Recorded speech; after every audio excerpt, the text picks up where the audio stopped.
We already have plenty of devices with the 4:3 aspect ratio, but despite that, Retroid Pocket Nova is one of the most interesting retro handhelds announced this year. The biggest reason it stands out is its 4:3 OLED screen and a familiar Snapdragon chip.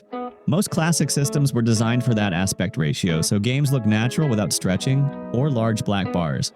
This should make older games look right without much tweaking.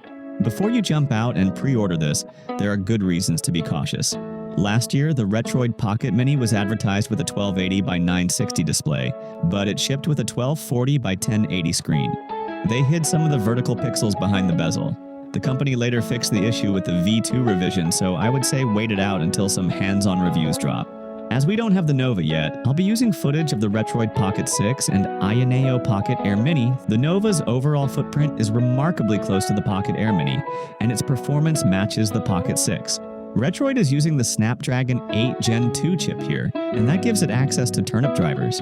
Snapdragon devices usually have better emulator support, especially for Vulkan-based emulators, so I think the Nova should have an advantage over the Anbernic 477 series. The 477 devices still have solid hardware with a 120Hz display. For me, that's another point in the Nova's favor for using an OLED screen. I also like the practical hardware choices. The Nova includes Hall effect sticks and stacked analog triggers, which are useful for GameCube and racing games. Retroid also avoided a full glass front, which should make the device a little less fragile. Retroid Pocket Nova does not have programmable back buttons. However, renders on their site suggest that there are 2 extra buttons on the top edge, next to the L1 and R1 shoulder buttons. Retroid has not officially confirmed their exact function yet, so it is still unclear if these will serve as programmable macro buttons or if they have another purpose. As for the hardware quality, we'll have to wait until people get their hands on it. On paper, everything looks promising, and based on Retroid's recent devices, I expect the build quality to be solid. The 8GB model is $229 and the 12GB is $269. While not cheap, it's still cheaper than the Retroid Pocket 6, which has similar internals. Personally, I think the 8GB version makes the most sense for most.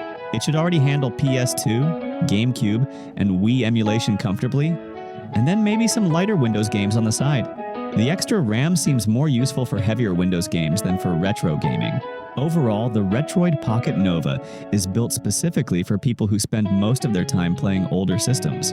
It is not trying to be the cheapest or the most powerful device. It is a Snapdragon-based retro handheld with a screen that's perfect for making classic games look their best.